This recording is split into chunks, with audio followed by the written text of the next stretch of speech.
Saya kutip satu pernyataan dari penyair Jerman, begitu kan? Buta terburuk adalah buta politik.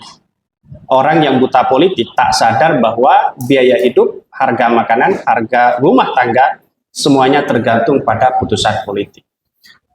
Mengapa kita sebagai mahasiswa harus berpikir secara jernih pada realitas politik hari ini? Tergantung di mana situasi itu. Pertama, apakah mahasiswa itu berpikir secara waras atau sebaliknya? Dalam konteks kita, jangan sampai politik itu mengatur pada kita. Apapun keputusan politik, jangan sampai diatur oleh politik. Maka mahasiswa punya peran penting untuk mobilitas politik atau yang namanya mobilitas sosial. Peran inilah yang kemudian mahasiswa harus penting mempelajari bagaimana satu realitas yang sekiranya punya dampak luar biasa di masyarakat. Karena itu adalah peran mahasiswa. Makanya satu pernyataan tadi bahwa jangan sampai politik itu mengatur kita. Justru kita yang mengatur pada politik. Orang-orang sekarang kita lihat realitasnya dan fakta bahwa kekuasaan itu sangat penting. Dan itu diatur oleh kekuasaan, dan seolah-olah kekuasaan itu mengatur kita, padahal sebenarnya fakta sosial, kalau kita berbicara secara jernih dan waras, itu kita sebenarnya yang mengatur pada kekuasaan. Inilah mengapa mobilitas politik ini penting bagi kita, termasuk di tatanan masyarakat. Realitasnya itu banyak, begitu kan, sebagai mahasiswa. Salah satu indikator kita, pemilih di tahun 2024, itu pemilihan dari presiden, terus kemudian pilkada, itu hampir 81%. Artinya ada 154 juta orang yang kemudian terlibat bagaimana partisipasi politik yang ada saat ini.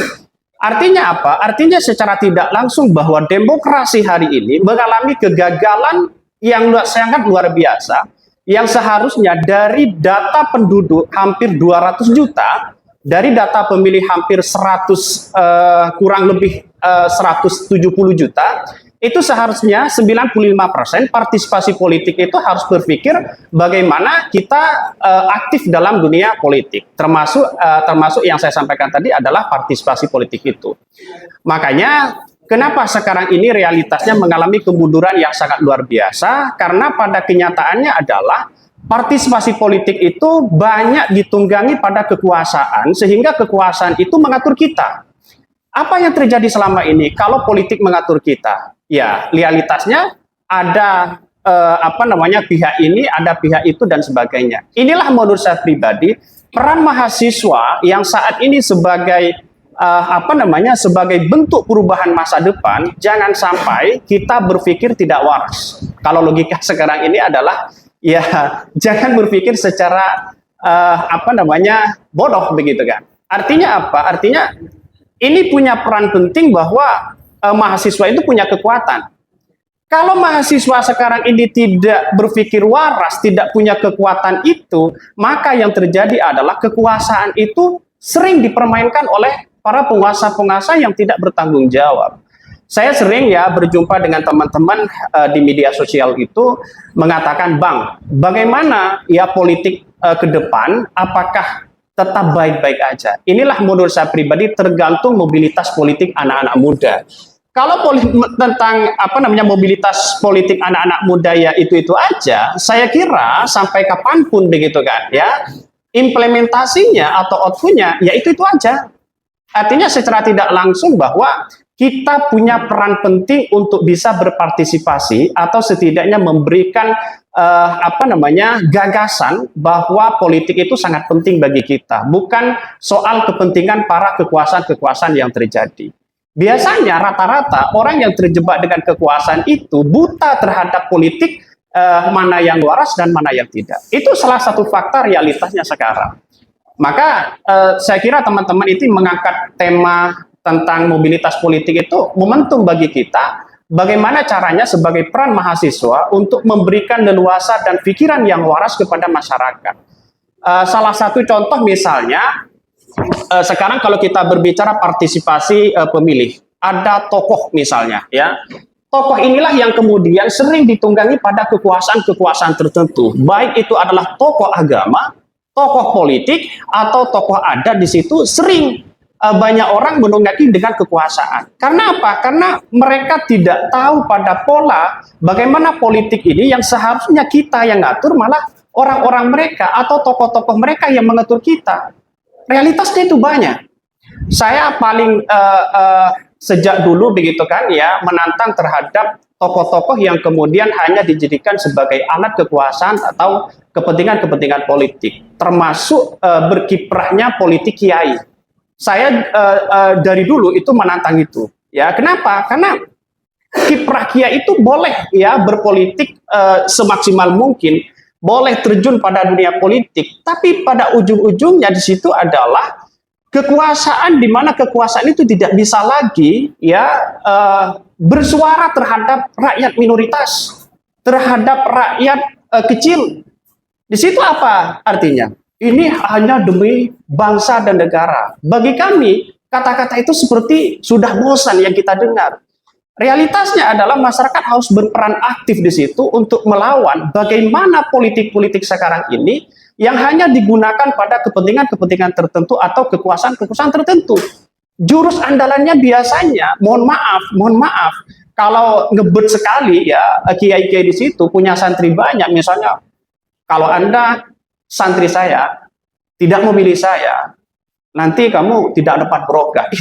Itu yang sering terjadi. Kata-kata seperti itu sering muncul di tatanan masyarakat. Tapi pada kenyataannya substansi ya dari peran itu, tokoh itu adalah bagaimana seorang kiai itu bisa mengontrol kebijakan-kebijakan pemerintah sebenarnya. Salah satu contoh misalnya peran kiai sekarang ini banyak ya, tidak hanya di masyarakat daerah, tapi di Indonesia itu banyak. Tapi pada kenyataannya politiknya adalah mengontrol kekuasaan. Tapi realitasnya adalah ketika kiai mengontrol kekuasaan di situ dengan kebijakan-kebijakan yang luar biasa, tapi pada kenyataannya terjebak dengan kekuasaan. Inilah yang saya tantang sejak awal. Kalau ingin politik yang secara jernih, seharusnya kiai terjun di situ adalah sebagai bentuk kontrol kebijakan pada orang-orang atau kebijakan-kebijakan kekuasaan yang ada. Itu satu. Makanya sering ya, jangan sampai kiai-kiai itu atau tokoh-tokoh siapapun terjebak dengan pola-pola yang ada. Saya paling kritik ya di media sosial itu ketika ada kiai ya salah satunya adalah tidak menjadi kontrol terhadap kiai. Yang kedua adalah organisasi. Organisasi kita sering dimanfaatkan oleh orang-orang yang kemudian tidak bertanggung jawab di situ.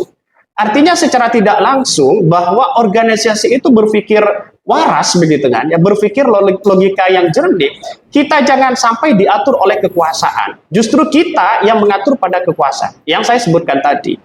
Yang kedua adalah terkait dengan partisipasi pemilih adalah influencer atau media sosial. Seringkali di media sosial sekarang ini kalau ada orang yang kemudian mau nyalon ini nyalon itu begitu, tidak usah ke kiai. Tidak usah ke tokoh politik sekarang. Cukup di media sosial aja kampanyenya. Dan sekarang kita cukup masif bahwa hampir 40% data di media sosial itu menggunakan itu. Jadi saya kira apa kesimpulan dari ini? Kesimpulannya adalah bahwa kita itu walaupun menjadi calon apapun, jangan terjebak pada orang-orang yang kemudian punya kepentingan yang sangat-sangat menurut saya pribadi kekuasaan. Inilah yang menurut saya pribadi calon siapapun itu harus tidak lepas namanya influencer itu atau media sosial itu. Itu paling penting, paling efektif sekarang ini. Soalnya kan realitasnya dakwah dari politik ini sebenarnya kalau kita merujuk apa yang disampaikan para beberapa tokoh, sekarang itu sudah tidak begitu pengaruh. Karena semua orang itu sudah cerdas, ya sudah pinter, tapi pada kenyataannya kecerdasan dan kepintaran itu tidak digunakan semaksimal mungkin. Ya, lebih penting pada kepentingan-kepentingan politik semata. Salah satu misalnya kalau kita berbicara tentang jaringan formal, kita tahu bahwa yang namanya partai politik itu pasti ada. Inilah yang menggerakkan mobilitas politik sekarang ini. Siapa yang tidak terjebak, yang tidak dekat pada partai politik, semuanya terjebak di situ begitu. Nah, seperti saya, apakah terjebak pada dunia politik? Ya, sebagai simpatisan, saya jujur aja begitu kan. Kalau tahun 2014, 2019 partisipan menjadi PKS, tapi pada kenyataannya saya harus berpikir lompat dari situ. Saya jujur aja katakan itu. Inilah realitasnya apa yang saya baca dari tahun 2014 dan sekarang ini, mahasiswa punya peran penting untuk bisa menganalisa itu, apalagi terkait dengan mobilitas politik yang ada. Terus kemudian yang ketiga adalah ada local strongman. Local strongman itu adalah di mana orang-orang yang punya kekuatan besar di negara kita itu sering dimanfaatkan. Contoh misalnya kepala desa, ada orang-orang kuat, ketua umum organisasi, itu sering dimanfaatkan para orang-orang yang kemudian punya kepentingan besar terhadap negara kita. Artinya apa? Artinya bahwa kita tidak lepas yang namanya politik itu harus mempengaruhi itu sebenarnya. Tapi pada kenyataannya jangan sampai politik itu hanya dijadikan sebagai alat kekuasaan semata. Itu saya kira ini penting untuk kita amati betul bahwa realitasnya sekarang ini sudah seperti itu. Jadi peran mahasiswa sekarang ini kalau bisa ya berpikir secara waras, ya melihat secara realitas apakah kita itu hanya dijadikan sebagai alat kepentingan atau kekuasaan atau tidak. Nah, inilah peran penting untuk mahasiswa berpikir secara waras begitu kan ya. Terus yang keempat adalah faktor struktural. Kita tidak lepas yang namanya faktor struktural. Kita sebagai santri begitu tidak lepas pada yang namanya struktural. Artinya apa? Artinya kalau kita masuk dalam struktural itu ya kita harus patuh begitu kan. Dalam artian patuh dalam artian kita harus waras untuk melihat realitas itu. Apa struktural itu dimanfaatkan pada kepentingan-kepentingan tertentu atau tidak? Ini realitasnya. Jadi sekarang ini coba lihat saja realitasnya pesantren-pesantren sekarang. Ya mohon maaf dan mohon maaf sebesar-besarnya. Banyak yang kemudian hanya dijadikan sebagai alat kepentingan orang-orang tertentu. Sehingga kalau kita berbicara ini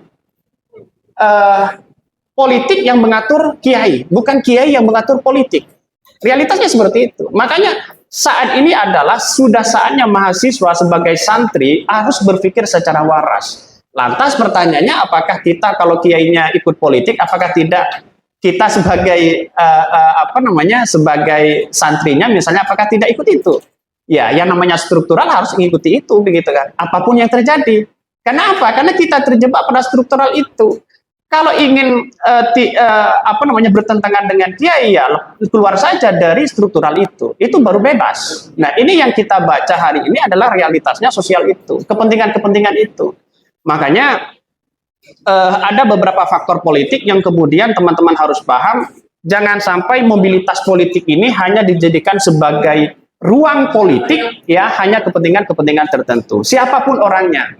Apalagi ya mohon maaf tokoh-tokoh ada tokoh-tokoh politik, tokoh-tokoh agama ini yang sering muncul narasi-narasi bahwa si A dukung si B dukung si A dan sebagainya. Nah inilah peran mahasiswa saat ini adalah bagaimana mobilitas politik itu adalah memberikan gambaran yang sebenar-benarnya dengan konsep realitas rakyat yang ada pada saat ini. Jadi artinya apa? Artinya jangan terjebak dengan situasi itu. Yang terakhir yaitu adalah faktor individual. Faktor individual ini tidak terafiliasi kepada siapapun. Mereka berdiri sendiri. Ya, berdiri sendiri. Ibaratnya individual ini adalah ibaratnya ada sepak bola begitu kan ya. Ada timnas misalnya. Ketika mereka bermain kalah, mereka mengatakan dan mengkritik di situ. Itu sebagai individual. Mengkritik, terus kemudian kalau menang mereka disanjung. Ya, kalau kalah mereka mengkritik lagi. Itulah individualis. Artinya orang-orang seperti ini biasanya ya hanya ikut-ikutan. Ya ke sana arahnya politiknya ikut, ke sini arahnya politik ikut dan sebagainya. Saya kira sampai saat ini hal-hal seperti itu masih condong terhadap orang-orang yang berpikir pragmatis, ya lebih kehendak dalam dirinya. Padahal kalau kita berpikir secara logika yang waras, ya realitasnya adalah kita menggunakan politik itu kan menggunakan yang sesuai dengan kebenaran yang ada. Jadi saya menganggap bahwa faktor inilah yang kemudian teman-teman di media sosial itu faktornya adalah faktor individualis. Rata-rata faktor individualis itu adalah melihat cermin ketokohan seseorang untuk menentukan pilihan. Jadi kalau ada tokoh yang baik mereka ikut begitu kan ya. Kalau tidak baik mereka tidak ikut. Itu jenis yang kemudian menurut saya pribadi di media sosial seperti itu. Inilah perlawanan-perlawanan dari individualis. Makanya semuanya ya di negara kita masyarakat itu sudah terjebak pada strukturalis, bukan terjebak pada individualis. Ya, kita kemana dibenturkan dengan yang namanya organisasi. Ya, terus kemudian kita membela rakyat, membela kemiskinan itu harus dibenturkan dengan organisasi. Sehingga menurut saya pribadi tidak lepas dengan pemikiran-pemikiran itu. Yang terakhir adalah soal media sosial. Ya, soal media sosial ini sangat penting sekali bagi kita bahwa di mana-mana semuanya memegang media sosial, punya akun tersendiri.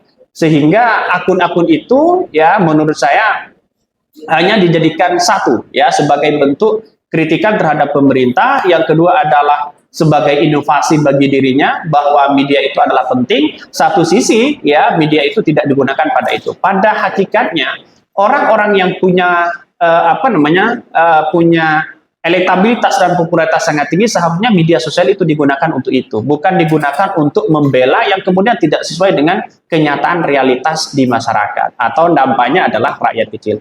Oke, mungkin itu yang kami sampaikan. Terima kasih. Baik, terima kasih atas penyampaian dari awalnya. Kita beri terima kasih.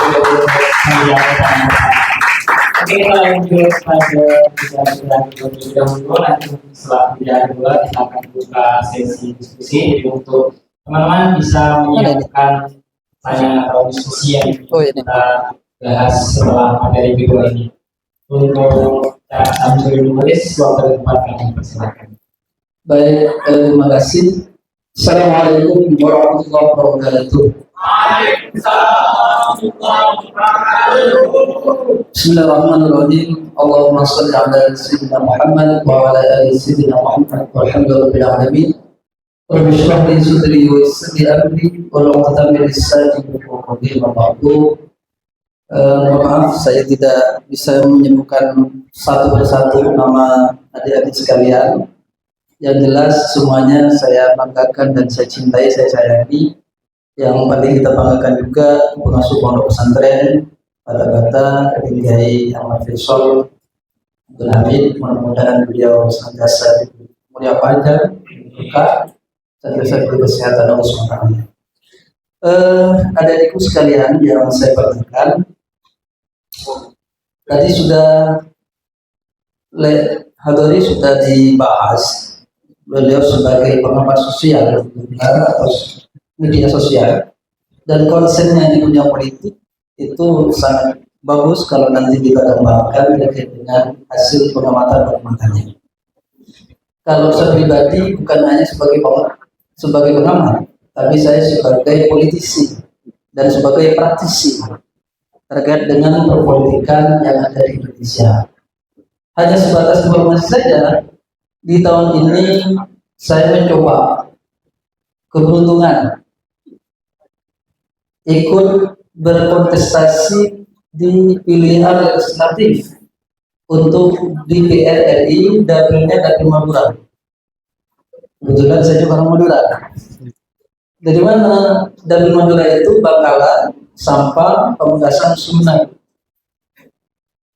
Faktanya di lapangan memang sangat berbeda dengan teori-teori yang ada di buku-buku yang ada di medsos, dan mohon maaf sangat berbeda juga dengan apa yang disampaikan oleh para pengamat-pengamat itu. Mohon maaf ya, jangan sibuk. Jadi bedanya pengamat dengan praktisi. Gitu. Kebetulan saya sejak 2017 itu sudah masuk di partai politik. Posisi saya sebagai wakil sekretaris Dewan Pimpinan Wilayah Partai Amanat Nasional. Di 2024 karena perbedaan pandangan dengan partai pada waktu itu ketika saya cabis kepada Syekhona Kiai Bayan Paltuti. Begitu saya tanya kepada beliau, Kiai 2024 ajunan Agung Ngabasera. Jawabannya beliau, insya Allah nanti saya akan mendukung Anies.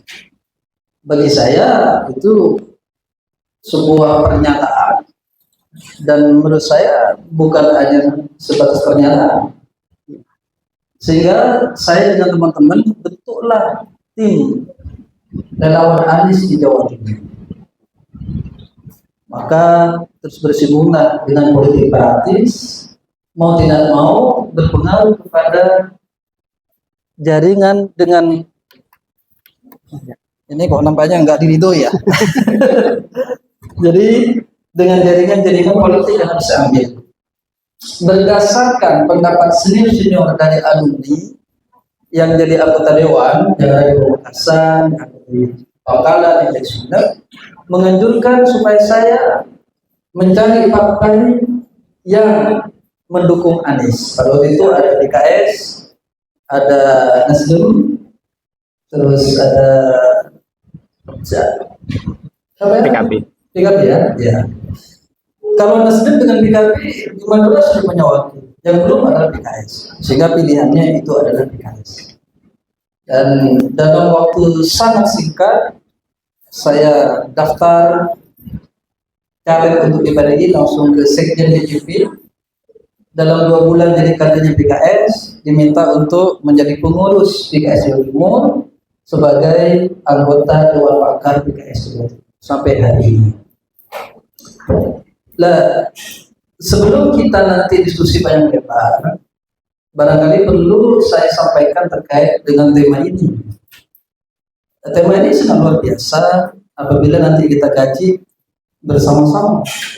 Peran mahasiswa dalam menganalisa mobilitas politik di Indonesia. Maka kita harus paham barangkali terkait dengan tema ini. Ketika adik-adik membuat tema ini, harapan saya bukan hanya sekedar nanti kita berteori, akan tapi ini ada tindakan yang real, yang objektif untuk kehidupan kita ke depan. Kalau di penjara peran, ini sangat penting. Peran itu sama halnya dengan tugas, sama halnya dengan kewajiban. Ya kan? Betul ya kira-kira gitu kan? Jadi ketika kita berbicara, ya ini adalah tugas kita, kewajiban kita sebagai manusia intelektual, kita sebagai mahasiswa, tentunya oleh masyarakat secara umum bahwa kita mempunyai kedudukan yang berbeda dengan masyarakat pada umumnya. Tentunya kita ini beda, mohon maaf, dengan tukang parkir, beda dengan tukang sampah, betul ya? Ketika kita bilang saya mahasiswa, masyarakat sudah gitu ya, wow gitu kan? Inilah tugas kita, inilah peran kita, inilah kewajiban kita sebagai mahasiswa. Baru kali ini ada yang membahas masalah politik. Saya kira hal yang sangat maju ini ya. Barangkali karena sudah banyak adik-adik yang masuk di FISIP. Jadi mudah-mudahan nanti beliau yang menjadi penggerak, bukan hanya di tarbiyah, bukan hanya di syariah, kesulitan. Memang kita harus ada di mana-mana, dan memang kita sangat minim di dunia politik. Kalau yang kuliah di bidang ilmu hukum sudah sangat banyak. Dan harapan saya adik-adik yang ilmu hukum ini jangan hanya ingin jadi pengacara. Dan itu barangkali hal yang harus nanti kita perbaiki. Ya mohon maaf, ketika dulu masih ada apapun atau itu, ketika saya awal-awal jadi pengacara, sama beliau saya banyak diuji dengan berbagai kasus-kasus yang sangat rumit dan agak besar. Maka pada waktu itu beliau terinspirasi bahwa alumni Bata-Bata harus banyak yang di pengacara. Sehingga banyak sekarang sudah lumayan banyak yang pengacara. Kalau dulu itu masih 1 orang, Mas Subhan, orang Jember, baru saya. Dan sekarang sudah banyak. Nampaknya alumni yang jadi pengacara. Harapan saya jadi pengacara. Karena pengacara itu sekarang sudah sangat overload, sudah kebanyakan. Apalagi terlalu banyak organisasi pengacara. Di situ tidak ada penyaringan. Organisasi A, B, C, D itu sudah bebas untuk melakukan sumpah. Saran saya kepada adik-adik yang sekarang lagi kuliah di bidang ilmu hukum atau yang sudah selesai, barangkali jangan ke pengacara sumpah. Sudah lumayan banyak. Nanti betul-betul pengangguran banyak cabai itu. Ini serius. Ya. Saya berharap di mudah-mudah ini kalau ada peluang di kejaksaan, daftarlah di kejaksaan. Kalau ada peluang di hakim, daftar lagi. Atau di lembaga Kemenkumham dan lain sebagainya. Karena kita butuh itu. Kalau saya namanya sudah tidak masuk. Kalau saya mau daftar jaksa, hakim sudah kelewat umur saya. Umur saya sudah sangat tua sebetulnya. Cuma karena sering kumpul dengan ayah atau adik dengan adik-adik, ya lumayan lah agak muda sedikit gitu. Gitu ya. Apa itu analisa? Analisa harus berdasarkan data dan memang itu ada bagian data. Jadi sangat disayangkan ketika ada mahasiswa tidak punya data. Karena sekarang ini ketika kita berargumentasi pasti kita minta data. Seperti tadi disampaikan oleh Dori, ada datanya sekian. Maka kekuatan data itulah yang argumentasi kita nanti akan diakui, akan diikuti. Maka penting analisa itu. Nampaknya kalau boleh saya mengusulkan, ini hari-hari ini nampaknya memang harus dikembangkan terkait dengan riset. Riset penting. Riset itu dalam banyak hal. Bukan hanya urusan politik, tapi urusan pendidikan, urusan ekonomi, urusan sosial. Dan itu yang dibutuhkan saat ini. Riset. Dan itu yang harus disuarakan. Karena kadang-kadang ketika kita berbicara riset secara umum, yang mohon maaf, kadang-kadang riset itu ada yang diperhatikan. Betul ya kira-kira? Apalagi ini sebentar lagi sudah mau masuk juga di urusan politik praktis, pilkada, pemilihan gubernur, pemilihan bupati, wali kota se-Indonesia dan bersamaan. Disitulah biasanya banyak calon-calon itu yang membutuhkan riset. Alangkah bagusnya kalau IMABA nanti barangkali dikembangkan di divisi riset. Ini sangat penting. Maka bukan hanya kita melakukan riset saja, akan tapi bagaimana riset itu nanti bisa bermanfaat untuk semuanya. Mobilitas. Apa itu mobilitas? Ya kita harus sosialkan. Cepat. Bagaimana gerakan perubahan itu kadang-kadang kita ini sangat terlambat. Saya secara pribadi merasa sangat terlambat di urusan sos, di urusan IT, di urusan yang sifatnya berkenaan dengan marketing sosial, marketing apa itu namanya? Kalau di dunia medsos itu digital marketing atau apa itu istilahnya. Dan sekarang memang pertarungannya di dalam banyak hal, terutama urusan pemasaran. Jual beli pun lebih banyak online. Mesen apapun lewat online. Betul ya kira-kira ya? Meskipun kalau urusan kita nyalon bupati, nyalon wali kota, nyalon di RRI, nampaknya media online, medsos itu masih belum berdampak yang signifikan. Itu yang saya rasakan nih. Apalagi kalau di Madura. Di Madura itu mereka masih belum kenal nih kita promosi online itu. Ya hanya lewat gitu. Menang tidaknya itu masih ditentukan oleh penyelenggara. Yang paling menentukan siapa? Bukan pemilih. Di pemilu kemarin itu yang menentukan bukan pemilih tapi penyelenggaranya. Siapa yang menentukan adalah KPU dengan perangkat-perangkatnya. Kalau boleh saya jujur, jaringan alumni Bata-Bata luar biasa kemarin. Perjuangannya terhadap saya, dan saya mengucapkan terima kasih banyak. Akan tapi surat saya dihabisi. begitu sudah masuk di PPK di kecamatan itu sudah mulai hilang. Apalagi begitu sudah masuk di rekap kabupaten habis. Kalau tidak dikondisikan, apakah pengondisiannya itu harus dengan saksi? Saksi nggak cukup, tapi harus fulus. Makanya bil fulus mulus, mafil fulus mampus kita semua. Dan ini kenyataan.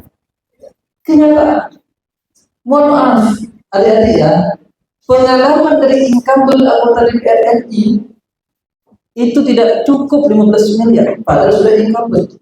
Ada yang satu periode, ada yang dua, karena semuanya sudah dipesan. Dan transaksinya sudah seperti pasar. Saya di wilayah A punya suara sekian ribu per suara sekian. B per suara sekian. C per suara sekian. Hanya tinggal kita hitung-hitung. Belum lagi ada nanti biaya pengamanan. Pengamanannya bukan hanya di kecamatan, di kabupaten harus diamankan, di provinsi harus diamankan, lebih-lebih di pusat harus diamankan. Belum lagi pengamanan di internal partai. Jadi adik-adik sekalian, dengan diskusi kita hari ini, harapan saya kita mempunyai persepsi yang baik terhadap politik. Apa politik? Politik itu polis dari bahasa Yunani, negara, kekuasaan. Tanpa kita terasa, sejak kita lahir kita sudah berhubungan dengan politik. Contoh, kalau kita lahir, lebih-lebih kalau saat ini, maka kita harus ngurus apa itu? Administratif kan ya? Mau ke puskesmas atau ke rumah sakit harus administrasi. Kalau pakai BPJS harus ada surat pengantar dan lain sebagainya. Politik bukan itu, politik. Begitu selesai melahirkan, ngurus akte kelahiran. Ada yang kadang-kadang aktunya sulit, agak susah untuk ngurus. Itu juga berkaitan dengan kebijakan politik. Setelah itu akte kelahiran, ngurus kakak dan lain sebagainya. Mau tidak mau, kita semua ini masuk ke dalam politik. Segala aspek kehidupan kita, mulai dari kita bangun tidur sampai tidur lagi, ini ada hubungannya dengan politik. Politik secara fitrah itu baik. Akan tapi kenapa ada masyarakat yang apatis terhadap politik? Bukan politiknya yang buruk, tapi politisinya yang buruk atau politikusnya yang buruk. Yang banyak itu menjadi tikus-tikus, bukan jadi polinya, tapi jadi tikus-tikusnya. Kalau mulai dulu yang namanya korupsi itu memang sudah ada, yang namanya suapnya sudah ada mulai dulu itu. Apakah ke depan tidak ada? Semakin merajalela. Mohon maaf adik-adik, kalau dulu Pak Soeharto almarhum diturunkan karena KKN. Apa itu KKN? Korupsi, kolusi, nepotisme, betul ya? Dulu KKN-nya di Jakarta. Begitu reformasi, kira-kira KKN-nya itu hanya di Jakarta atau sudah sampai ke desa-desa? Ayolah jujur, jangan takut lagi tadi mahasiswa. Bagi saya semua saya direkam, saya akan ngomong apa adanya. Dulu setahu saya mahasiswa kalian lah itu ya, demo besar-besaran menurunkan orde lama orde baru itu karena isu utamanya KKN, korupsi, kolusi, nepotisme. Saat ini reformasi, apakah KKN itu selesai? Turun? Tidak. Ternyata betul turun dari pusat sampai ke desa. Betul nggak ya? Betul ya? Di desa-desa itu sudah KKN. Ini fakta, realita. Untuk memberikan bantuan saja masih dilihat dulu. Oh ini saudara ini adik, ini sepupu, dan sebagainya. Apakah itu seperti itu? Inilah tantangan bagi kita. Maka ini harus dilanjutkan. Peran kita sebagai mahasiswa, sebagai kontrol politik, sebagai penyambung kebijakan-kebijakan pemerintah kepada rakyat, kepada masyarakat, itu di tangan kita. Dan mohon maaf, selama 10 tahun ini saya merindukan bagaimana suara-suara yang kritis daripada mahasiswa. Dulu ada berapa organisasi tuh? Ada PMII, ada HMI, ada kami, ada macam-macam. Biasanya nih, kalau ada kenaikan BBM, kalau ada kebijakan pemerintah yang tidak baik, biasanya masa itu lantang untuk berteriak. Tapi nampaknya 10 tahun ini kita sebagai mahasiswa dininabubukan. Betul ya? Sepakat nggak kira-kira? Benar ya? Betul ya? Jadi selama 10 tahun ini kita tidur. Seakan-akan negara kita ini baik-baik saja, aman-aman saja. Padahal banyak kebijakan-kebijakan yang merugikan kita. Contoh nih, ini sebentar lagi nih.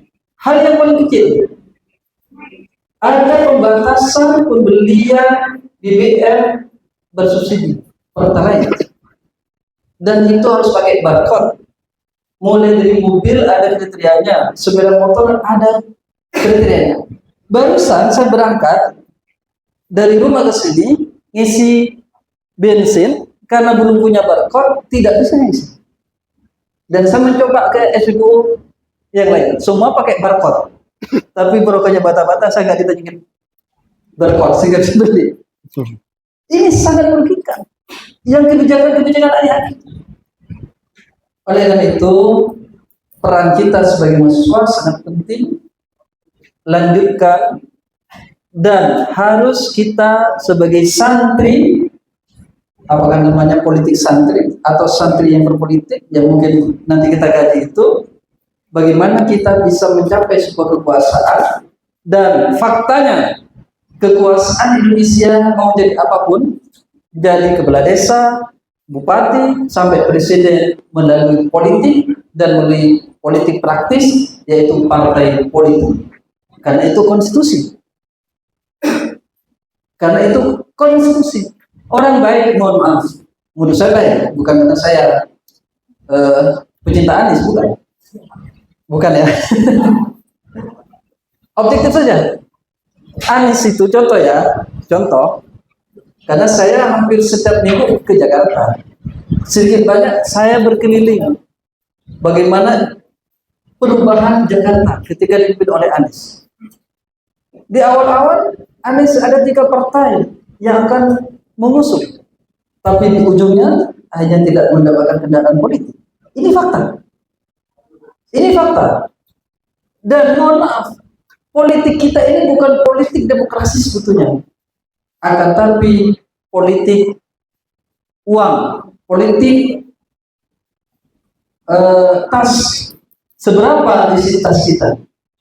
Popularitas, elektabilitas, apapun itu bisa kalah semua dengan isi tas. Siapa yang paling banyak isi tasnya, maka disitulah yang bisa memimpin.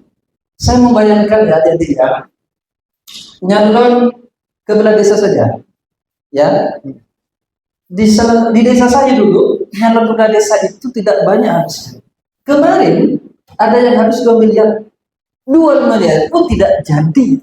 Bayangkan itu. Nyalon kepala desa. Padahal kepala desa berapa gajinya? Dari mana uang untuk pengembangannya akan naik? Dari ADD, alokasi dana desa. Inilah problem-problem perpolitikan kita, belum lagi bupati, gubernur, dan sebagainya. Ini hal yang kecil. Saya kira itu fakta, ada yang ditanya seperti itu, dan nanti kita kembangkan untuk diskusi. Saya kira cukup apa yang saya sampaikan, ya sebagai pengantar. Terlebihnya, Assalamualaikum warahmatullahi wabarakatuh. Waalaikumsalam. Waalaikumsalam warahmatullahi wabarakatuh. Kita beri tepuk tangan terlebih dahulu untuk dua materi yang tidak luar biasa penyampaian kombinasi antara teori dan juga praktek yang sudah dijelaskan oleh kedua pembicara kita. Bukan hanya sekedar teori belaka juga, tapi tetap harus berteori karena segala hal yang kita lakukan harus berlandaskan pada teori. Tapi tidak menutup kemungkinan bahwa ketika praktek di lapangan nanti ada banyak hal yang harus kita kembangkan dari teori yang ada.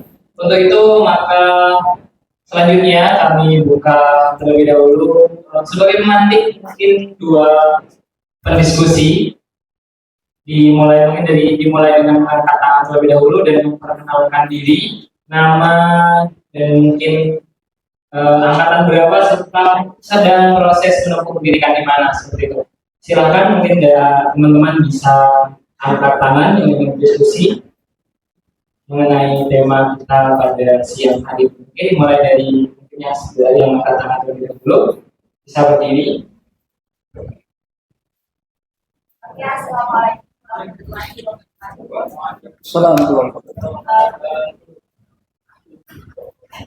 Perkenalkan, nama saya Felus Saleha. Saya berasal dari Madura Sapa, dari kampus UINSA kampus 2, dari prodi Hubungan Internasional Fakultas Ilmu Sosial dan Ilmu Politik. Mohon maaf sebelumnya, izinkan saya bertanya. Saya dan atau kami semua sebagai mahasiswa, apakah tantangan kami untuk menganalisa mobilitas politik di Indonesia dan bagaimana cara mengatasinya? Sekian, terima kasih. Wassalamualaikum warahmatullahi wabarakatuh. Waalaikumsalam. Waalaikumsalam. Mungkin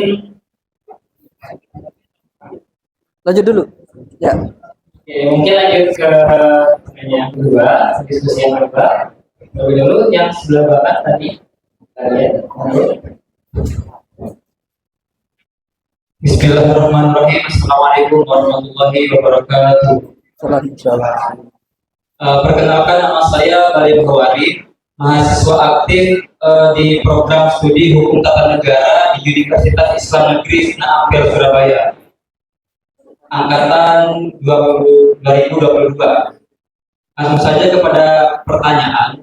Menarik sekali pembahasan kali ini dalam tanda kutip menganalisa mobilitas politik Indonesia.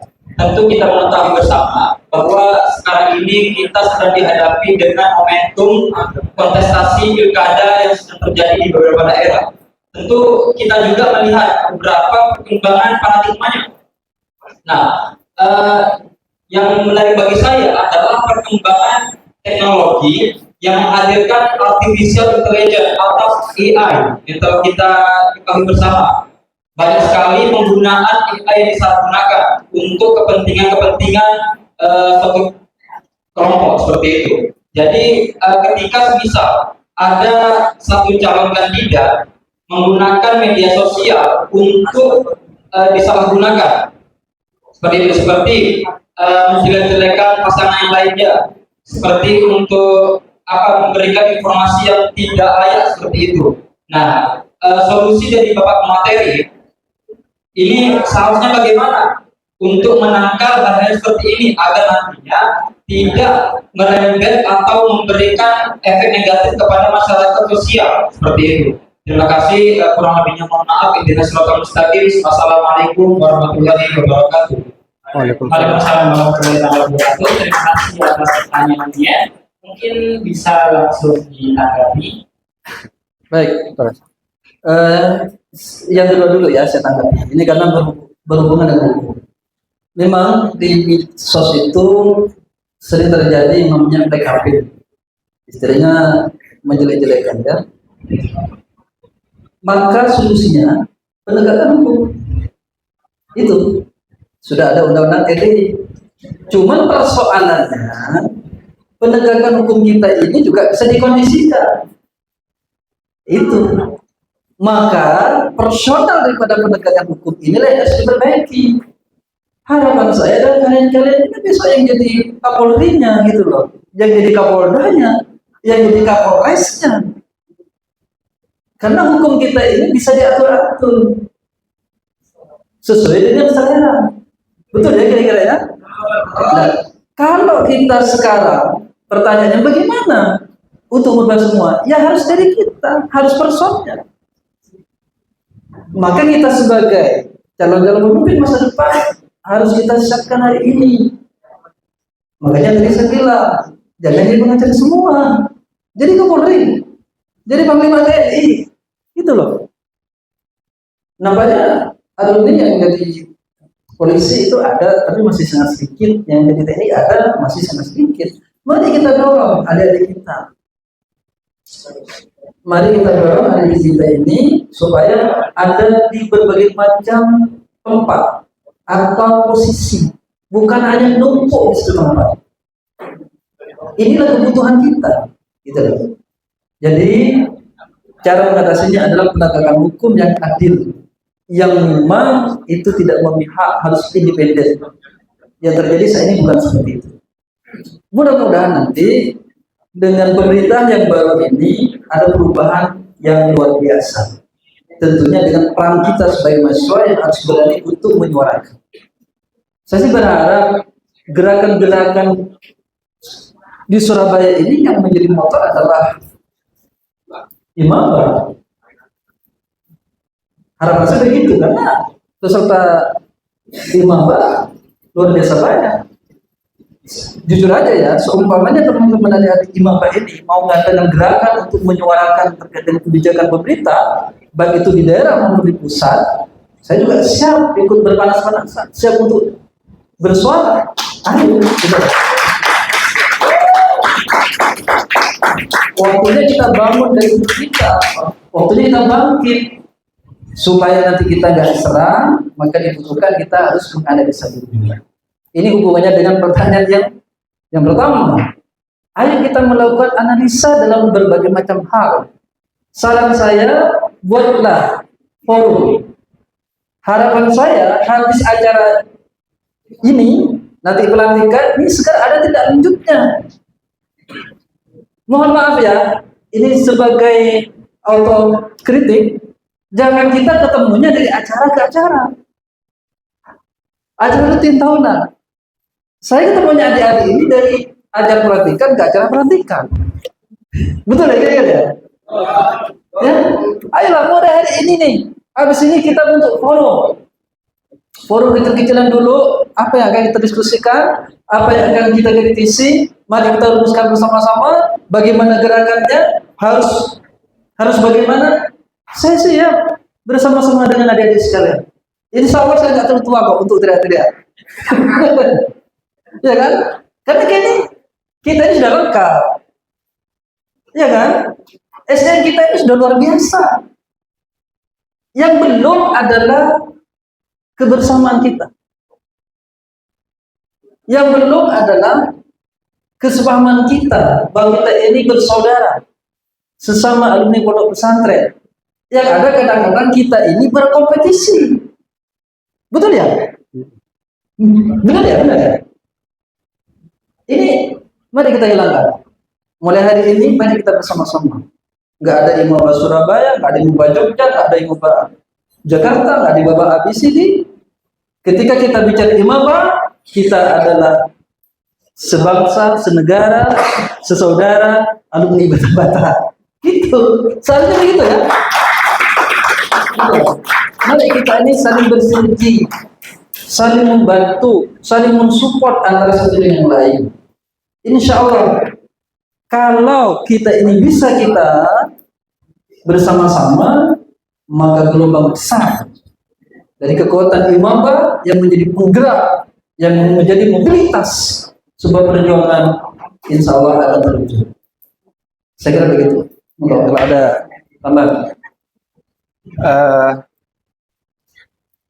Dari pertanyaan 1 sampai 2 sebenarnya bagus ya. Tapi perlu digarisbawahi, mahasiswa itu harus punya idealis, tidak hanya pragmatis. Kalau contohnya, kalau ada segelintir orang yang idealis, tapi ada 10 orang yang tidak idealis, mereka tidak bisa. Dan disinilah peran mahasiswa punya peran penting secara idealis. Ini realitasnya banyak. Mahasiswa mengapa sekarang ini tidak idealis? Karena ada kepentingan-kepentingan tersendiri. Salah satu contoh organisasi ini banyak. Semua anggota organisasi, ya, mereka punya jalannya masing-masing. Sehingga tidak bisa satu frame di situ adalah bagaimana menjadi orang idealis. Coba bayangkan. Kalau teman-teman mahasiswa realitasnya dikasih uang 250.000 untuk tidak memilih salah satu A misalnya, mau nggak? Dan itulah kita terjebak dengan orang-orang yang kemudian punya kepentingan besar. Makanya saya katakan sebagai mahasiswa itu adalah bukan politik yang mengatur kita, tapi kita yang seharusnya mengatur pada politik. Mengapa kita di masyarakat hari ini sering orang-orang idealis itu sudah tidak ada? Kecuali mereka bertarung di media sosial. Salah satu contoh yang saya amati adalah TikTok. Sekarang sudah bebas melakukan apa aja, mengkritik apa aja di situ begitu. Tapi ada orang yang kemudian tidak suka pada kritikan-kritikan itu. Artinya apa? Artinya mungkin orang-orang idealis ini sekarang ini sudah mulai agak ada kemunduran. Sehingga apa? Mati lagi itu. Sehingga apa yang menjadi cermin pada demokrasi yang baik di situ adalah sudah tidak ada. Karena mereka orang-orang idealis sudah tidak ada.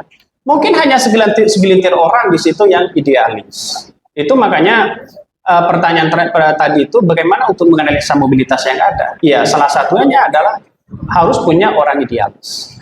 Tapi hati-hati, sesuai dengan konteks kita. Kalau di Madura itu orang idealis itu ya dimusuhi di situ begitu kan. Itu yang terjadi sekarang. Dan sekarang ini ya orang-orang idealis itu tidak hanya di desa. Orang-orang yang kemudian memperjuangkan di tatanan kekuasaan itu pasti kalah orang-orang idealis itu. Salah satunya apa? Untuk menjadi kekuatan itu ya harus pragmatis begitu kan. Terjebak dengan di situ. Artinya kalau ada salah satu calon misalnya hanya ingin mengandalkan saya akan mesejahterakan rakyat di desa ini. Pada kenyataannya di situ sudah tidak laku. Artinya apa? Artinya harus ada kong kali kong besar dengan kekuasaan dengan para lokal strongman yang ada untuk bisa dirinya berkuasa. Makanya coba kita lihat saja realitasnya orang-orang yang belum saya riset ya, orang-orang yang kalah yang saat ini begitu kan ya, mau pilkada apapun, jangan-jangan mereka orang yang punya idealis besar terhadap bangsa kita. Justru orang-orang yang menang di situ adalah orang-orang yang kemudian mereka satu punya kekuasaan, punya lokal strongman, punya uang banyak. Itulah pada kenyataannya kita sudah terbelakang dari situ. Coba kita bayangkan dengan pertanyaan yang dua tadi, sekarang itu orang meninggal itu bisa hidup. Salah satu contohnya adalah foto.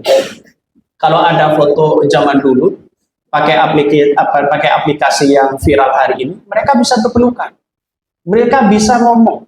Dan sekarang ini ada lagu siapa yang meninggal itu, yang terkenal itu, Nike Ardila ya. Nike Ardila ini kan orangnya sudah meninggal. Sekarang ini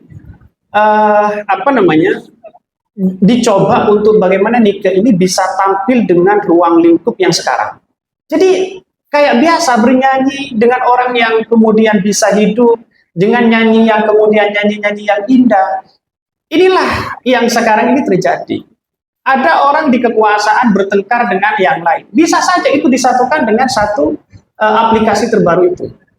Sehingga bisa pelukan, bisa tersenyum di situ begitu kan. Itu menurut saya pribadi ini kan ranahnya hukum ya terkait dengan undang-undang ITE di situ. Maka peran inilah sebagai mahasiswa harus punya peran penting secara idealis. Itu penting bagi kita. Karena kita seperti ini begitu kan ya, karena kita itu sering terjebak dengan pola-pola dibenturkan dengan kepentingan-kepentingan tertentu. Saya itu di media sosial ya untuk mengendorse politik begitu kan, politisi itu banyak. Tapi pada kenyataannya adalah apakah saya tetap terjebak dengan pola-pola seperti itu? Ini harus benar-benar ada peran penting secara idealis ya untuk menunjukkan bahwa kita itu adalah sebagai mahasiswa perubahan. jadi karena mungkin ya mahasiswa sekarang kan terjebak begitu kan dengan pola-pola seperti itu. Makanya mobilitas politik itu peran penting ke depan itu sangat penting sekali untuk dianalisa. Tapi kalau toh pada hakikatnya ya kita tidak idealis lagi, siapa yang bisa membenahi demokrasi kita? Salah satu contoh sekarang ini kabarnya di media sosial itu ada gerakan memilih 3 partai. Saya kira mungkin tidak perlu diungkapkan di sini, tapi di tahun 2029 kabarnya ada gerakan memilih 3 partai. Di situ ada yang kemudian dipilih adalah sebagai partai politik Islam, sebagai partai politik ya dan basisnya Islam, terus kemudian nasionalis. Nah, gerakan ini cukup cukup bisa atau tidak. Tapi pada kenyataannya saya menganggap ini tidak akan bisa. Karena semua partai politik ini sekarang sudah punya kewenangan masing-masing, punya kepentingan masing-masing. Saya kira ke depan mahasiswa harus punya pemikiran secara idealis, ya, jangan kemudian terjebak dengan pola-pola yang ada. Sekarang ini mahasiswa, apalagi mahasiswa baru, mahasiswa lama dan sebagainya sering dibenturkan dengan seperti itu. Mungkin seperti itu. Terima kasih atas jawaban-jawaban yang sangat luar biasa. Kita lanjut ke tahap kedua dulu. Masih ada sisa waktu, kalau tinggal sedikit, tapi tetap kita buka mungkin untuk dua berdiskusi. Silakan dulu angkat tangan. Baik, yang depan lebih dahulu boleh memperkenalkan nama dan dari sedang menempuh pendidikan di mana.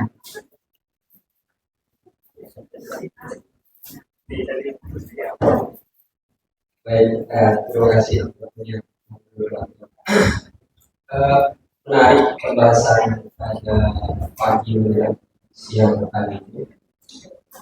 Berbicara politik hari ini itu kita hidup di kota metropolis nomor 2 di Indonesia, yaitu Surabaya. Dan bagi pandangan saya pribadi, hasil baca-baca di sosial media itu terkait pandangan sendiri di Surabaya sekarang kalau berbicara demokrasi, saya rasa ada kemunduran demokrasi yang sangat jauh. Karena kenapa? Karena hari ini di Surabaya itu cuma ada 1 calon dan itu kalau nggak salah semua partai mengusung. Jadi hari ini maka saya memandang kalau misalnya mahasiswa mau bergerak konkret, mau mengambil langkah konkret hari ini, yaitu adalah kita berbondong-bondong untuk mensosialisasikan coblos kosong. Nah, yang saya pertanyakan kepada pemateri, 2 pemateri yang ada di depan, pertanyaannya adalah ketika hari ini di Surabaya itu cuma ada 1 calon, apakah itu adalah sepakat dengan narasi yang saya sampaikan bahwasanya di Surabaya itu jadi darurat demokrasi? Mungkin itu. Dan ini satu lagi titipan pertanyaan.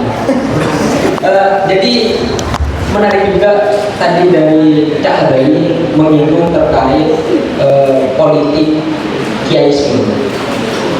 Ketika ada semboyan, ini sudah tidak asing di telinga kita ketika ada semboyan lebih baik kalah dengan guru ketimbang menang tidak bersama guru. Seakan-akan di sini kalau kita lain pandangan dengan guru kita, yaitu seakan-akan kota kita ya. Gitu. Jadi sebagai kita itu adalah mahasiswa yang diistilahkan kalau di Imaba itu mahasiswa santri. Gimana tanggapan pandangan dari pemateri ketika kita itu membuat gerakan apa enggak? Jangan gerakan, statement daripada semboyan itu. Karena gini, saya diakui atau tidak oleh teman-teman atau dari rekan-rekan yang ada di sini, kita dari Madura itu, SDM yang dari Madura itu, saya bisa katakan SDM rendah. Jadi kalau sudah kita membicarakan atau konteksnya itu adalah kiaisme, itu khawatir juga. Udah nggak bisa gak ditambah. Maka daripada itu saya mengatakan dari sini dan juga arahnya itu membuat statement terkait itu. Terima kasih. Oke. Baik, karena di sini ada 2 pertanyaan untuk menanya ya, kami juga akan terlebih dahulu. Mungkin jika nanti ada waktu akan kita lagi sesi diskusinya. Mungkin bisa langsung ditanggapi tentang kondisi Surabaya darurat dan juga kiaisme dan pandangannya. Belum ada mungkin. Oke. Ini mati. Terima kasih atas waktunya. Makanya ada sekarang ini gerakan memilih 3 partai di tahun 2029, yaitu adalah partai berbasis agama, yaitu adalah partai berbasis nasionalis dan partai Orde Baru. Kita lihat apakah ini cukup efektif atau tidak.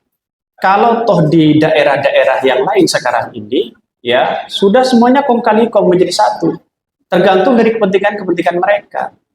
Satu, yang kedua adalah mungkin salah satu yang menjadi indikator kita mengapa di daerah-daerah itu tidak ada calon yang kemudian bisa menantang itu. Secara elektabilitas dan popularitas mungkin kalah, tapi secara finansial mereka kuat. Hitung-hitungannya adalah bisa saja orang-orang itu bermain di situ, ya tidak mau ya bertarung di situ. Ini sangat menarik. Mengapa di DKI Jakarta itu hanya yang awalnya begitu kan ya? Kalau berbasisnya partai itu partai, seharusnya Anies Baswedan bisa berlayar. Kalau partai itu partai, karena mereka punya elektabilitas. Nah, inilah yang saya katakan tadi bahwa kepentingan dan kekuasaan itu tersandra pada realitas sosial yang ada. Ini menurut saya pribadi agak menarik di berbagai daerah ya. Karena mungkin kalah dengan elektabilitas atau popularitas, atau yang kedua adalah ya secara partai untung-untungannya apa?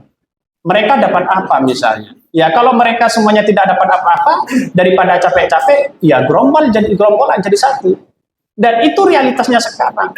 Ada local strongman ini ada orang yang kuat di dalamnya, yang mengatur tatanan itu. Sehingga terciptalah demokrasi yang mengalami kemunduran yang sangat-sangat luar biasa. Di Jatim ini ya hampir tidak ada calon yang menandingi Hovifah pada saat ini. Tapi pada kenyataannya ya ada calon dari PDIP, ya ada calon dari PKB begitu kan yang bisa menanding itu. Bagi kami adalah ya secara demokrasi begitu kan ya sah-sah aja. Tapi pada kenyataannya adalah realitasnya di situ adalah realitas elektabilitas dan popularitas harus kita lihat dulu begitu kan. Yang kedua adalah terkait dengan kiai.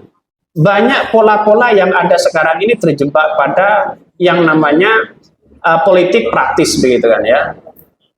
Kalau beun ya tak nukung sengko, benih tang santre itu kan banyak kan realitasnya seperti itu. Ada yang lebih baik saya kalah dengan guru daripada menang mengalahkan guru misalnya. Itu kata-kata Belanda sebenarnya. Kita itu terjebak dengan pemikiran-pemikiran Belanda. Jadi artinya apa? Artinya secara tidak langsung yang namanya demokrasi ya memberikan kebebasan untuk menentukan mana yang ia pilih. Itu satu. Yang kedua, teman-teman ini harus berpikir idealis.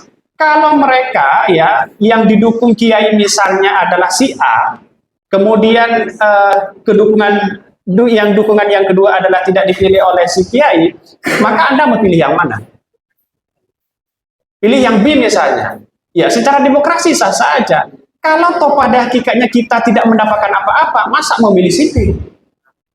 Kan perbandingan seperti itu. Artinya apa? Artinya kalau ada santrinya yang mencalonkan anggota DPR misalnya, anggota apapun begitu kan, didukung oleh kiai, lalu kemudian ada pilihan yang lain, yang kemudian kita tidak mendapatkan apa-apa juga, ya mending ikut kiai aja. Kan begitu secara idealis begitu kan.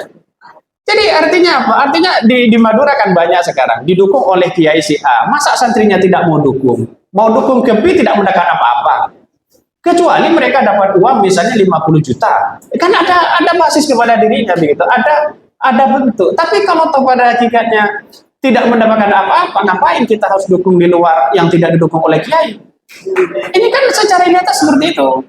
Jadi kita harus berpikir secara idealis. Jangan berpikir pokoknya secara elektabilitas ketokohan ini sangat penting. Padahal dirinya keluar-keluar tidak mendapatkan apa-apa. Itu kan realitasnya sekarang. Buat apa kita keluar-keluar untuk orang lain seperti realitasnya santrinya mereka juga didukung oleh Kiai kok begitu kan. Jadi mau apa coba? Mau pragmatis, mau keluar di situ. Kita mau minta uang ke siapa? Ke calon misalnya, dikasih 250, kita bahagia. Kita jor-joran sana sini di media sosial sana sini. Tapi pada keuntungannya apa? Itu pun kalau dikasih, kalau enggak, ya mending pilih yang disesuaikan dengan gurunya aja begitu kan. Jadi inilah pikir secara idealis bahwa kenapa di masyarakat hari ini itu sering terjadi seperti itu. Karena mereka mengandalkan elektabilitas dan popularitas. Mereka harus dukung ini, harus dukung itu. Itu saya kira oke lah secara demokrasi oke-oke aja begitu kan. Tapi ini pengaruh ya Kiai sekarang ini sudah tidak punya pengaruh terkait dengan politik praktis yang ada. Salah satu contoh ya, kenapa orang-orang di Madura misalnya yang didukung Kiai itu biasanya kalah. Artinya apa? Artinya ucapannya atau perkataannya kadang tidak diterima oleh masyarakat. Karena ibaratkan artinya apa? Artinya ada kepentingan-kepentingan, kalau menurut saya pribadi begitu kan, istilahnya ada bersifat politis lah di situ, sehingga masyarakat menerima itu. Jadi artinya apa? Artinya kalau kita berpikir secara idealis, yang mending ikut guru aja daripada tidak mendapatkan apa-apa. Kan begitu. Ya dapat guru sudah murni, mereka dapat barokahnya, mencoblos orang lain tidak mendapatkan apa-apa, ya ngapain juga. Mungkin seperti itu. Okay. Sudah ada. Baik, saya nambahkan sedikit ya. Terkait dengan di Surabaya, saya juga sependapat kalau Surabaya demokrasinya mengalami kemunduran. Karena begini, dengan adanya pembatasan 20% sebelum dirubah oleh Mahkamah Konstitusi, maka disitulah ada upaya dari pelaku-pelaku politik yang ada di pusat, bagaimana bisa memborong partai semua itu untuk satu calon. Dan itu memang ada hubungannya dengan pemerintahan yang ada di pusat. Dan itu memang tidak sehat demokrasi yang seperti itu. Kita mau berdiskusi panjang 2 hari 2 malam, saya kira kita akan sepakat kalau seperti itu bukan demokrasi.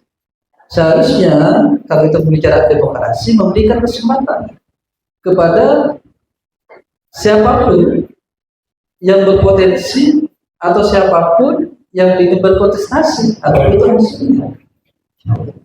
Maka ini penting juga barangkali nanti di 2029 kita sebagai mahasiswa menyuarakan untuk tidak ada pembatasan untuk presidensial threshold, jangan 20%, 10%, 6%, kalau perlu 0%. Supaya memberikan pilihan kepada rakyat. Artinya bukan hanya itu aja, biar kita ini juga tidak tersandra oleh partai politik, bukan oleh politik, tapi oleh partai politik. Meskipun jarang yang namanya calon perseorangan itu bisa menang, meskipun ada, itu hanya sekian 0,5%. Maka ini yang nanti harus kita suarakan mulai dari sekarang untuk di 2029 itu bagaimana tidak ada pembatasan, termasuk untuk parliamentary threshold juga begitu. Harapannya nanti MK ini bisa konsisten. Kalau perlu adik-adik yang imam konsennya di HTM di hukum tata negara barangkali mulailah untuk belajar mengajukan judicial review ke Mahkamah Konstitusi atau ke Mahkamah Agung. Maka inilah peran yang sesungguhnya dari kita sebagai mahasiswa. Jadi kita bukan hanya sebagai penikmat atau kita hanya sebagai pembaca, tapi bagaimana kita membayangkan kita ini sebagai pelaku. Saya sih berharap nanti, yang mohon maaf, saya S1 S2 memang di hukum pidana. Saya berharap nanti adik-adik yang ambil HTN ini barangkali nanti bisa kita linkkan ke komunitas HTN untuk mendiskusikan terkait dengan hukum ketatanegaraan kita ini. Dan haruslah, ya nggak ada salahnya lah coba-coba. Apakah nanti dikabulkan atau tidak kan urusan itu. Kan yang penting ini kan pengalaman, jangan gitu kan. Sehingga kita ini bukan hanya duduk di bangku kuliah mendengarkan saja, bukan hanya itu. Paling tidak kita berpraktek lah, gitu ya. Apakah kita harus menyuarakan? Bagus juga kalau kita sebagai mahasiswa mensuarakan itu, sehingga ini menjadi pembelajaran politik, gitu loh. Jadi kan seakan-akan tidak ada figur lain, tidak ada calon lain. Sebetulnya sangat banyak figur dengan calon yang punya kompetensi, yang punya gagasan, yang punya pemikiran yang bagus, agar tapi tidak diberi kesempatan. Kalau bahasanya Leo diri adalah tersandra oleh partai politik. Mohon maaf, karena yang menentukan calon itu bukan DPD, bukan DPW. Kalau di partai politik semuanya ada di pusat. Meskipun DPD-nya ngotot seperti apapun, DPD-nya ngotot seperti apapun untuk mengusulkan calon tersebut, kalau DPP tidak memberikan rekomendasi, ya tidak akan jadi. Dan di seluruh partai politik, ini mohon maaf ya, saya buka aja. Ketika pencalonan gubernur, bupati, wali kota itu pasti ada yang namanya mahar politik. Ada hitung-hitungannya, satu kursi sekian, sekian, sekian. Dan itu tidak murah. Bayangkan nih, informasi di Madura aja, satu kursi harganya antara 500 sampai 750 juta. Syaratnya, contoh, di satu kabupaten Pamekasan itu minimal 9 kursi. Paling sedikit, anggaplah 10 kursi. Kalau 500 juta, kalikan 10 kursi. Untuk mendapatkan rekom saja harus menunjukkan 5 miliar. Belum yang lain-lainnya nanti. Artinya nyalon bupati itu minimal kalau ingin menang harus disiapkan antara 50 sampai 100 miliar kalau mau menang. Terus kalau nggak kursi mau balik di mana? Berapa gajinya? Mohon maaf ya, mohon maaf. Kalau kita mau jujur-jujuran, saya kira nggak ada pemerintahan yang betul-betul bersih itu hanya karena belum apa saja. Jadi yang ketangkap itu karena sudah apes. Gitu. Dan kenapa? Memang biaya politik kita sangat tinggi. Ini yang nanti harus kita suarakan. Sementara waktu, apa yang disampaikan tadi, pragmatisme dari kita sebagai masyarakat semakin merajalela. Iya kan? Nah ini yang harus nanti kita rubah, sehingga politik kita tidak barbar. Politik kita tidak seperti pasar lah gitu ya, jual beli suara mulai dari masyarakatnya sampai ke penyelenggara. Yang kedua terkait dengan peran kiai, ini nampaknya seperti kalau nanti kita bisa diskusi dengan beliau-beliau itu sehingga peranan kiai itu tidak dimanfaatkan oleh orang-orang yang tidak bertanggung jawab. Bagi kita sebagai mahasiswa barangkali bisa berpikir secara jernih untuk menentukan sikap. Tapi bagi masyarakat yang sangat sami'na wa ta'na kepada tokoh, nah sangat berbeda. Dan disinilah kadang-kadang ada benturan antara satu dengan yang lain. Maka ini harus kita nanti dipikirkan bagaimana formulasi sehingga mohon maaf, antara alumni yang satu dan yang lain itu yang ada hanya debat kusir, yang ada hanya pertengkaran yang tidak penting, dan itu hanya membuang energi saja. Maka ini penting, harus nanti ada rumusan bagaimana kiai berpolitik atau politik santri atau apapun itu namanya Sehingga nanti kita mulai dulu lah dari kita sebagai alumni Bata-Bata ini ada formulasi-formulasi khusus untuk urusan pendidikan. Sehingga antara kita sesama saudara ini tidak membuang energi dengan perdebatan-perdebatan yang tidak penting. Memang betul, ada betulnya memang apa yang disampaikan tadi oleh Hadori, biasanya calon yang didukung oleh tokoh agama itu lebih banyak kalahnya biasanya. Meskipun ada yang menang, itu pun juga sedikit. Lagi-lagi yang berkuasa itu adalah uang dengan jaringan. Persoalannya di situ. Ya mohon maaf, kalau orang nyalek itu, mohon maaf, kalau dibanding-bandingkan, ini satu tokoh agama, satu tokoh masyarakat, satu tokoh belater istilahnya ya, orang lebih banyak memilih tokoh yang belater karena dia bisa mengamankan suaranya. Sehingga ada istilah siapa yang paling pengaruh di antara tokoh-tokoh ini. Paling nggak enak kita sebagai santri ketika tokoh agama itu dikatakan oleh mereka, sakit hati rasanya gitu ya.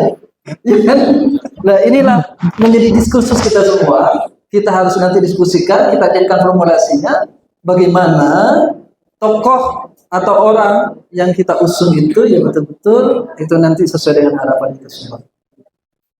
Saya mohon maaf tidak bisa mengekspor karena ini sangat sensitif, gitu ya. Nanti menjadi hal yang tidak baik untuk kita semua. Baik, segera itu.